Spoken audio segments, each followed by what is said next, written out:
The death toll continues to rise in Ukraine following Russia's missile strike on an apartment complex on Saturday. Last night, Ukrainian President Zelensky confirmed at least 40 civilians, including 3 children, were killed when the building in the Ukrainian city of Dnipro was hit. The search and rescue efforts now are focused on recovery as bodies continue to be pulled from the rubble there. A deputy to Zelensky's office saying Ukraine will not cease rescue and recovery efforts until the bodies of everyone killed there have been found. As of yesterday afternoon, 34 Ukrainian civilians remain missing. Meanwhile, the United States has begun training Ukrainian troops in Germany. Chairman of the Joint Chiefs of Staff, Mark Milley, visited the Grafenwohr training area yesterday to oversee some of the initial exercises that began on Sunday. About 500 Ukrainian soldiers are being trained on what is known as combined arms warfare, which layers the use of artillery and combat vehicles. At the same time, Ukrainian soldiers have also arrived stateside in Oklahoma. There, they will focus on Patriot air defense training taught by the same instructors who teach both American soldiers and European allies. The training in the U.S. expected to take several months. Meanwhile, today, U.S. Secretary of State Antony Blinken will meet with his British counterpart, Foreign Secretary James Cleverly, to discuss the two countries' cooperation on the world stage with an emphasis on the war in Ukraine. British Foreign Secretary Cleverly joins us now here in Washington. Welcome to America, sir. Good to have you here with us. Thank you. Good to be here. So tell us a bit about your mission. The UK announced 14 of those Challenger 2 battle tanks will be sent to the Ukrainian military for use on the field of battle.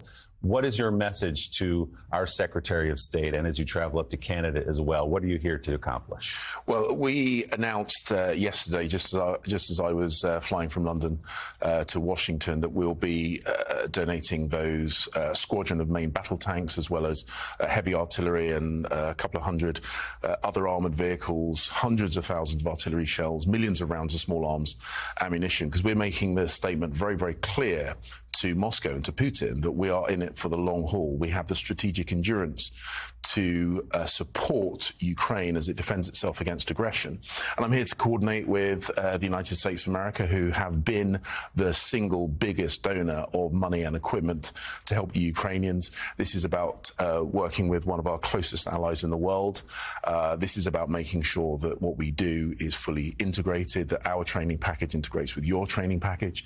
And it's about making sure that collectively we defend freedom, territorial integrity, and stand up against the kind of aggression and brutality that we're seeing in Ukraine. We're coming up on a year. It'll be on February 24th, a year of this war, Russia's war on Ukraine. The United States, as you said, has continued its support, military, humanitarian, but there have been some voices on the Capitol Hill in the building behind you have said, maybe we need to pull back a little bit. It's been a full year of using taxpayer money.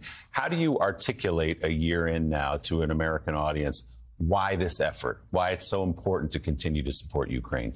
Well, look, we've got to understand that what is happening here is being viewed right across the world.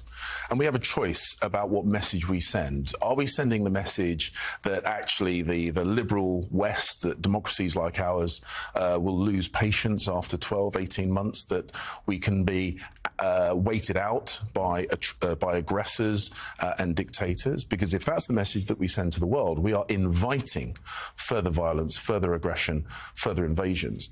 The message that we need to send is that we are in it for the long haul, that these are values that we defend, that we regard as absolute foundation stones to our safety and prosperity, and that we will stick with it until the job is done. And that means making sure that we support the Ukrainians as they defend themselves. Because what's at stake is not just the lives of the Ukrainian people. What's at stake are the very foundation stone principles that your democracy, my democracy, Western liberal democracies are built upon. That's what's at stake, and that's why we have to make sure that we stick with it. Mr. Cleverly, what more can the United States, Britain, the Western world, the alliance do to avoid those tragic scenes like the ones we've seen this weekend of that apartment building devastated? The death toll is up, I believe, to 44 now, and there's still 20 people missing. It seems that the Russians can lob these dumb bombs and missiles toward Ukrainian cities as they wish. And what can we do to stop that? Eugene, you make a really important point, and I think your viewers need to understand that that is a demonstration of weakness rather than strength. The Ukrainians have fought the Russians back on the line of contact in the east and the south of Ukraine. And so what Vladimir Putin is doing in a vicious, petulant way is targeting civilian infrastructure, civilian cities with cruise missiles and ballistic missiles, which are very, very hard to defend against. That's why the Patriot missile systems that you guys are donating are incredibly important.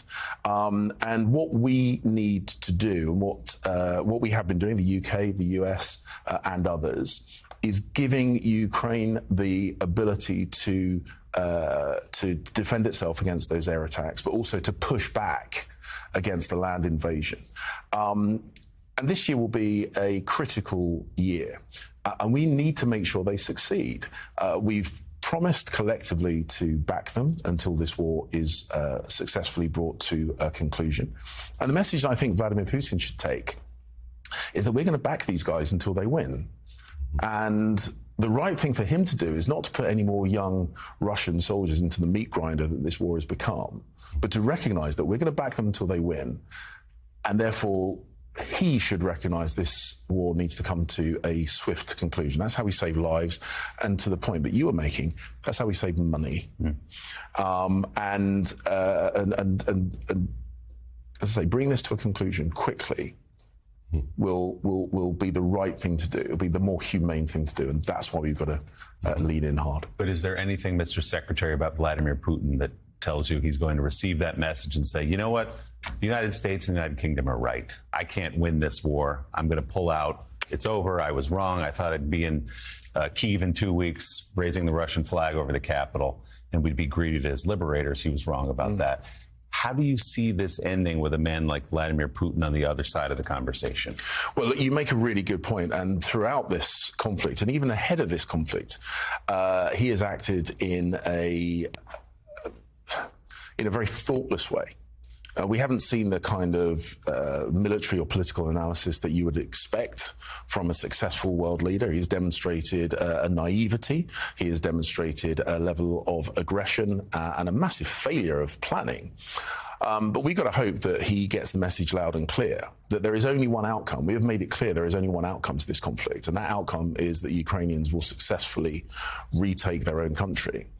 And that the sooner that happens, the better. And that's better for him. It's better for the Russian lives that will ultimately be lost. And of course, it will help save Ukrainian lives. And that message, you know, if we have to shout it, then we'll shout it. But he's going to have to hear it, because that is the only way that this comes to a conclusion. Mr. Secretary, Jonathan Lemire has a question for you from New York. John? Mr. Secretary, good morning. You just spoke about the importance of keeping this alliance together. Certainly a mild winter in Europe helping in terms of keeping energy costs down and keeping those bonds tight. My question to you, though, is how do you try to expand that group of nations actively coming to Ukraine's aid? Because right now so much of the world is still sitting on the sidelines, and big powers like China and India are still offering at least some economic support to Putin's war machine. Well, I mean, firstly, I'd like to say a huge thank you to those countries around the world who have provided support to Ukraine, whether it be in the way that the US has done through military equipment and money, or through votes at the United Nations. Of course, we need to make the case to the other parts of the world about what's at stake here. And it's about the rule of law. It's about the UN Charter. It's about territorial integrity. And these are principles which should be of concern to every capital city in the world, whether they be in Europe, in the Asia or Pacific, or the Southern Hemisphere. This is what we're defending. This is what is at stake. We'll keep making the case. I know Secretary Blinken does the same on our international travels, and we need to demonstrate to the world, particularly those parts of the world who are suffering from food insecurity as a direct result of Russia's aggression. There are people in Africa and the Southern Hemisphere going hungry because of Putin's actions. We need to let them know that bringing this war to a successful and speedy conclusion will be in their interest as well. And I know that's what Tony Blinken does when he travels. It's what I do when I travel. And we're going to continue to make that case to the rest of the world. This is not just a European conflict. This is a conflict of global significance. And you say you and the West will be with Ukraine until the end. British Foreign Secretary James Cleverly on his way to meet with our Secretary of State, Antony Blinken. Thanks for stopping through on your way. We appreciate it. Thank you. Thank you.